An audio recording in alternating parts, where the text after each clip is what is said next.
No sense of sound. No smell of air. Breathless.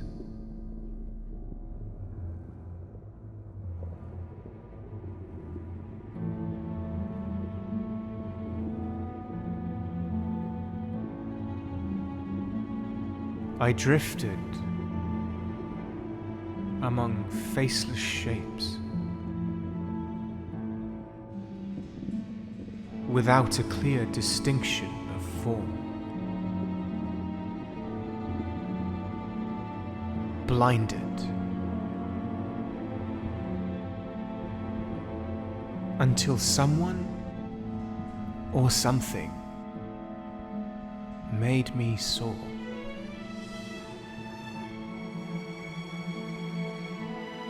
Higher and higher still I went.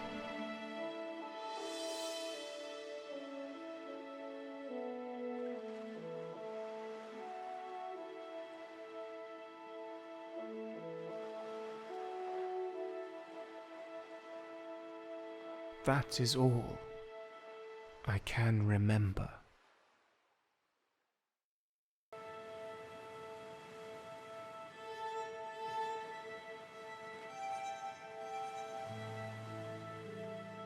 I don't believe you. Now sit down.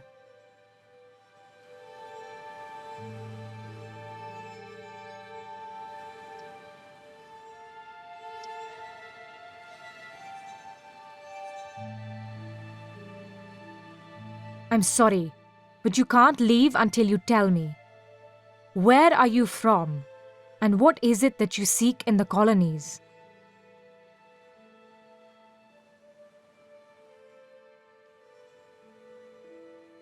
I was born in the colonies, and I was hoping to find a home here. But so far, the welcome has been somewhat lukewarm.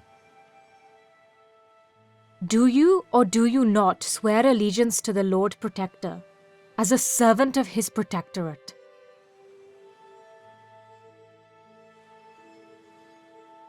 Yes, I am a servant of the Protectorate.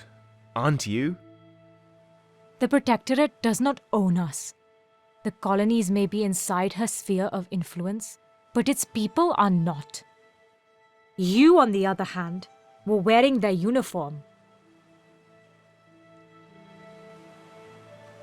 The bright blue fabric, the golden stitching. It tells me that you are part of the crew on one of their ships, probably a merchant vessel. The embroidery even says that you were the captain of that ship. Impressive. But what happened to your ship, Captain?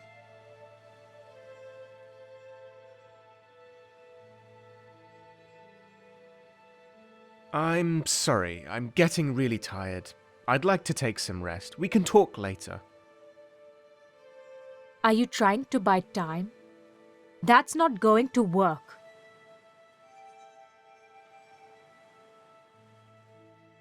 First, tell me who you are.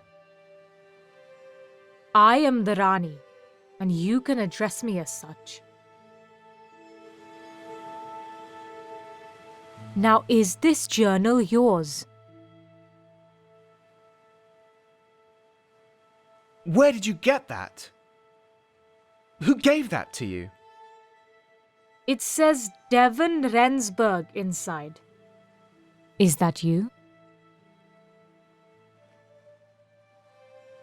All right, I'm Devan Rensburg. And yes, that is mine. I already know it's yours. I'll give it back to you, once you've enlightened me on its contents. Now read it for me. And remember, I expect the truth.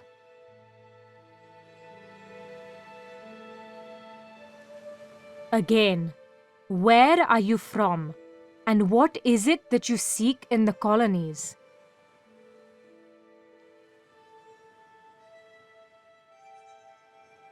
Fine, I'll give you the long version. It's not like I have any choice.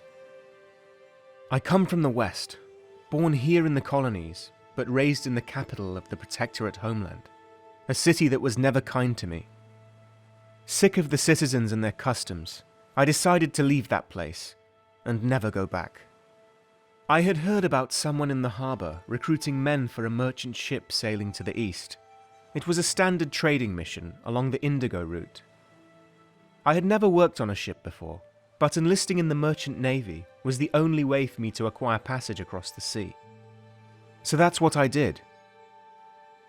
The recruiter, Aaron Ludlow was his name, took me in a rowing boat out of the harbour, and there she was, his lordship's vessel, Herald.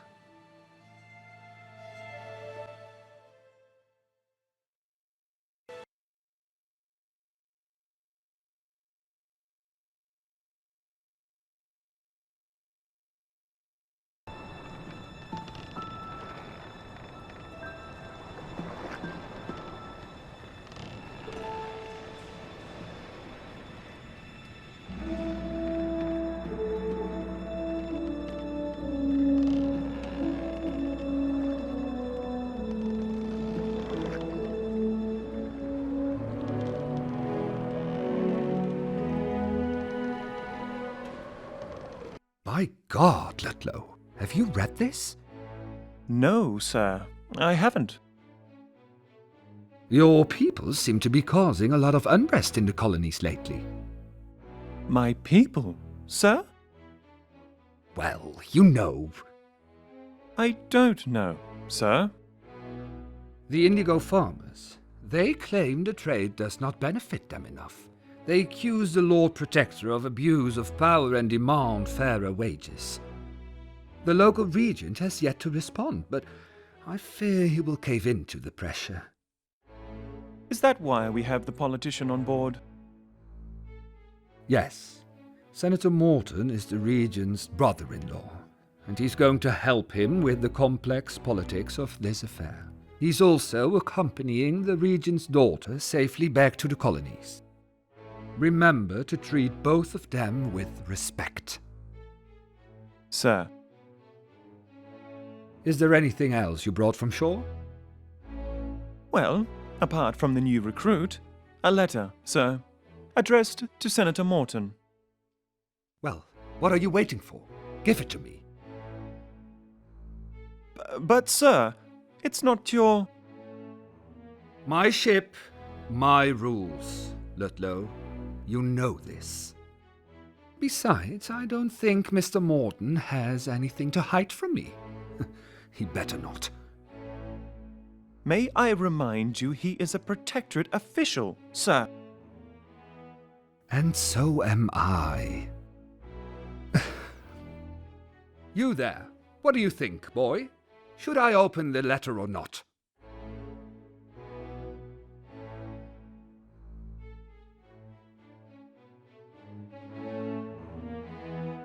Don't open it, sir.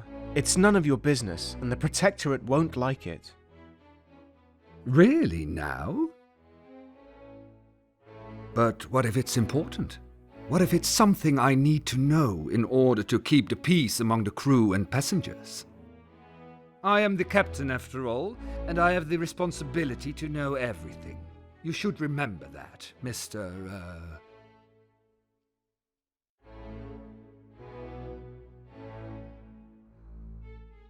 Devan Rensburg, sir.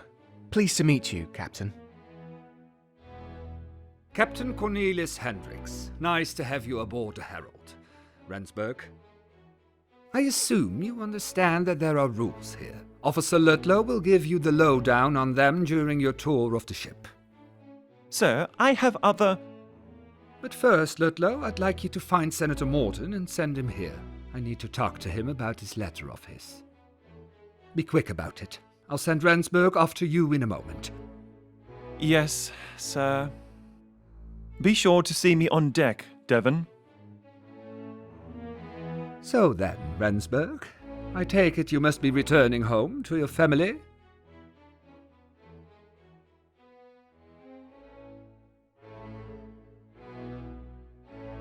I'm done with my Protectorate family, sir. They're only my foster parents anyway. I'm hoping to find my real family in my country of birth. I know my father is a Protectorian, and my mother is originally from the colonies. It won't be easy to find them. That's why I'm writing everything that might help me with my search down in my journal.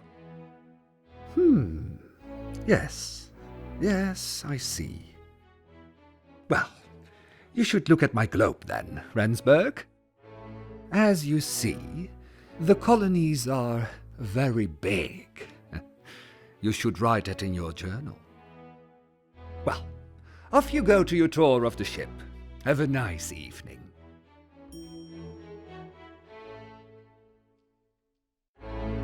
There was a globe in the room. The ornate rooster on top stretched his wings out over the world, as if protecting it.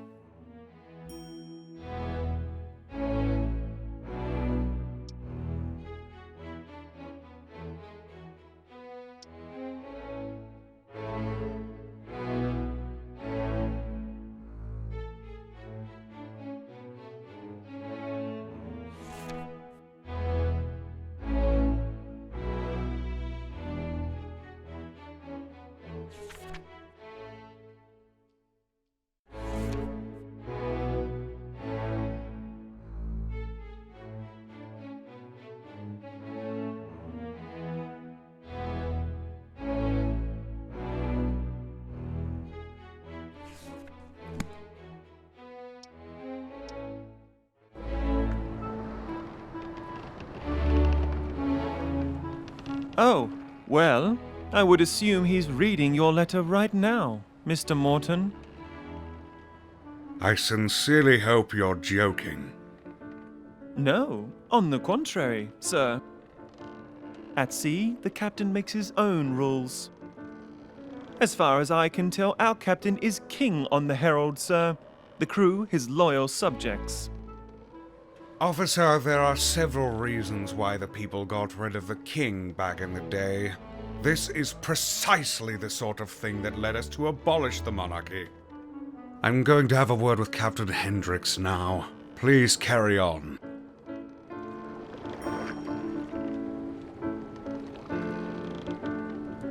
The captain's cabin was strictly off limits without an invitation from the captain himself.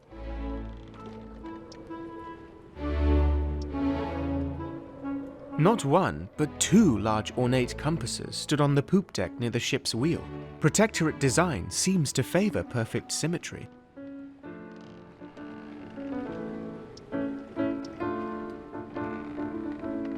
I was quite often tempted to take over the wheel and sail us on a random course towards adventure, but that wouldn't have been a smart move.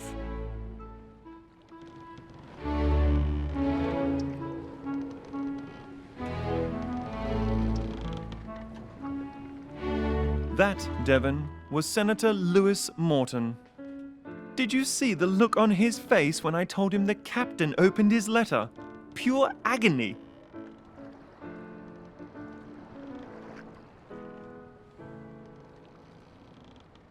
He would have found out sooner or later anyway. People have a hard time adjusting to life outside the capital.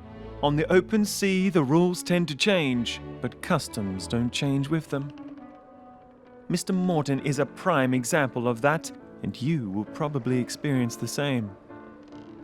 The trick, though, is to accept change. It's something that people like Morton will never understand. But you might.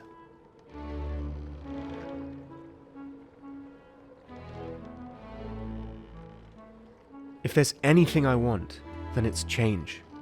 To finally be able to do things differently for a while. I'm done with the old rules. There's a reason I picked you from the lot. I rarely choose anybody who is unfit for a life at sea. Now for your tour. Welcome aboard His Lordship's vessel, Herald.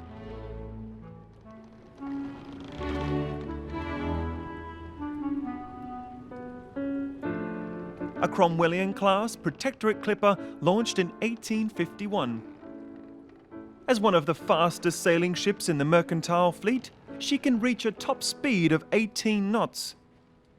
During her short life, she has already set multiple records sailing to the colonies and back along the famous Indigo route.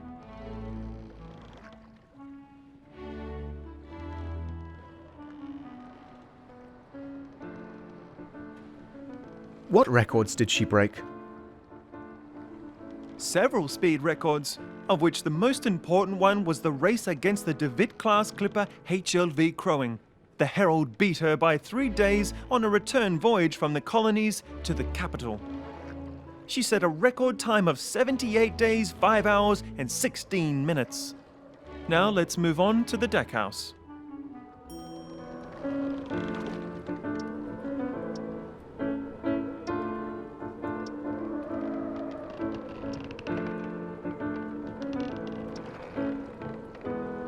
The Cromwellian-class ship type is named after one of the Protectorate's founding fathers, Oliver Cromwell. These ships are merchant clippers, built with trade in mind. Making money is their sole purpose. The Herald is an indigo clipper, which means she mainly takes shipments of indigo powder to the Protectorate homeland. With this powder, we make the paint that coats the hulls of our ships, and the dye that gives the fabric of our clothes its bright blue hue.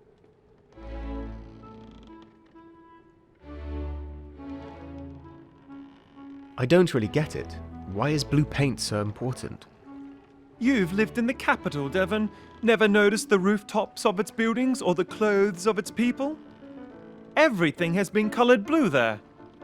The color blue touches on much that the Protectorate holds dear. And indigo is made from a plant that produces the only known blue dye that withstands heavy wear. Until anybody finds a cheaper substitute, the indigo trade remains an invaluable part of our economy.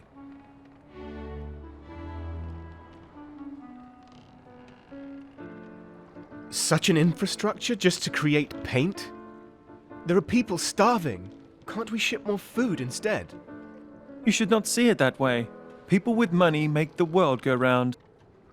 After all, the Protectorate is built upon free market principles that foster progress through supply and demand.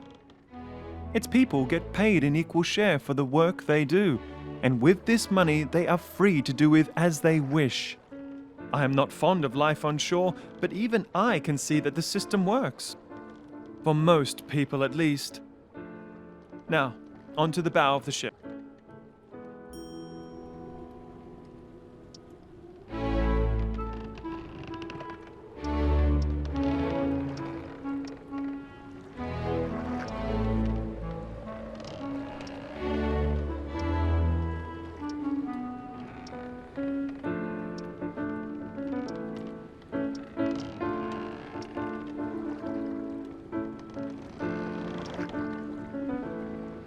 We are standing on the weather deck right now, where you will work every day ensuring the safe passage to the colonies. You will be tasked with tying the knots, reefing the sails, and swabbing the decks. There will be no talking to first-class passengers, no idling around the ship at night, no begging, no fighting, no stealing, and most of all, don't get caught trespassing. Now that sounds like a lot for you to worry about, right?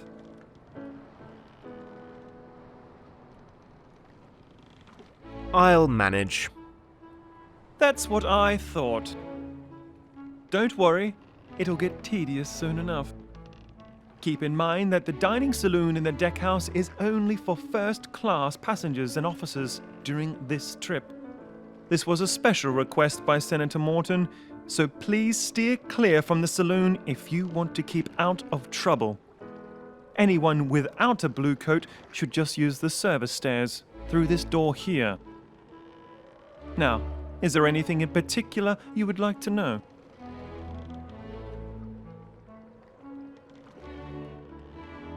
Why is the deckhouse reserved for passengers and officers? Customs, Devan. It is meant to make you work hard so one day you earn yourself a blue coat too. Were it not for the presence of Mr. Morton, though, this rule would not be so strongly enforced by the captain. Now just go through this door, past the officers' cabins, and you'll find the service stairs on your right-hand side. Down those stairs you'll find the crew's quarters and your bed. That concludes the tour, Devan. I hope you enjoyed it. I will have to stay out here. I'm on watch tonight. The boatswain will wake you up tomorrow morning to prepare you for the day. Good night.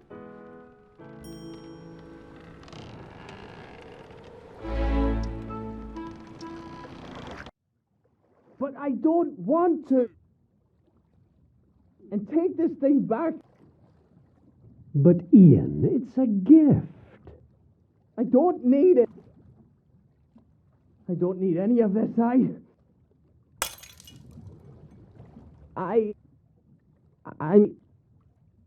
Get out.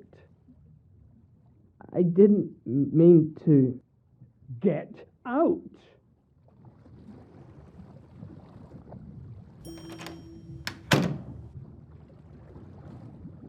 I wondered if everything was all right inside.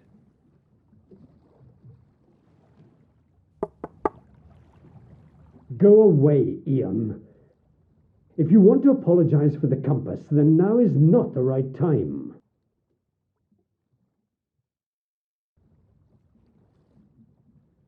Excuse me, sir. My name's Devan Rensburg.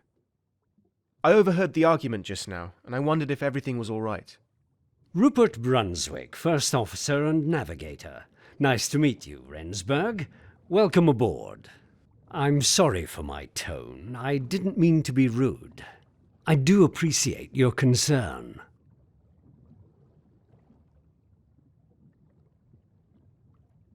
I didn't mean to intrude, sir. I was merely concerned. Thank you. I'm fine now. But let me give you some expert advice, dear boy. Be careful whom you trust on board. Some people might not be worthy of your friendship. Keeping to yourself will save you from disappointment. Now, off to bed. It's very late.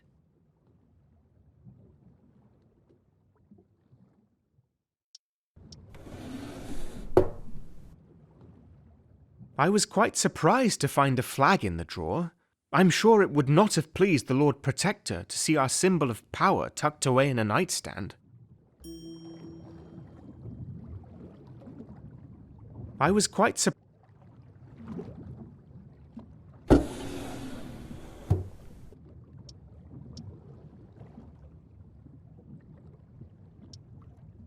A risque pin-up poster hung tucked between two opposing walls. It tried to sell the colonies on some sort of exotic fantasy.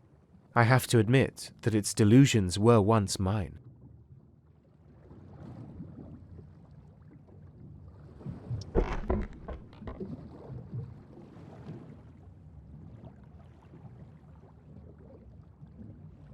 I know you are out there, and even though Mother taught me to address you properly, I know your language is different from ours. Please, hear my prayer. Listen to my heart.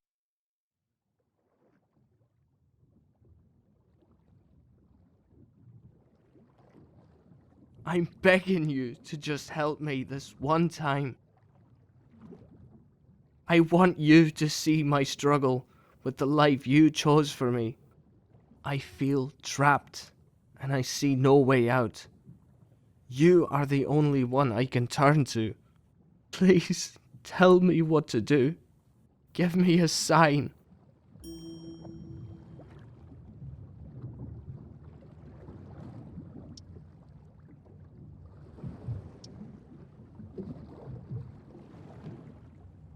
The playing cards, strewn everywhere, seemed to indicate that the sailors liked to play games. I preferred to write in my journal, rather than occupying myself with such silly things. Boxes, big and small, were everywhere on the Herald. I wondered what was inside the one on the table, but I didn't dare to open it. On the table stood an open bottle of wine, and there it remained for the rest of the voyage. Maybe I should have taken it to the galley to be used as vinegar. The apples reminded me of home. Looking out of the window of my small room, I used to dream about this journey while staring at the fruit trees in the garden.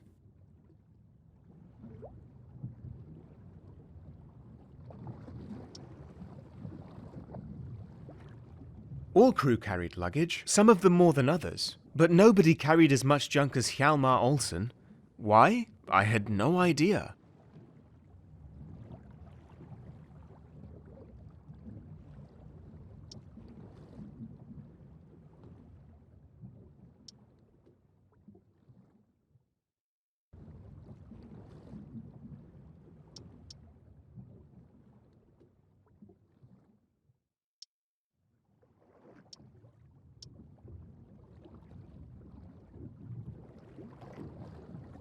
I'll admit I did consider trying on the blue coat, but the chance of someone noticing was too high.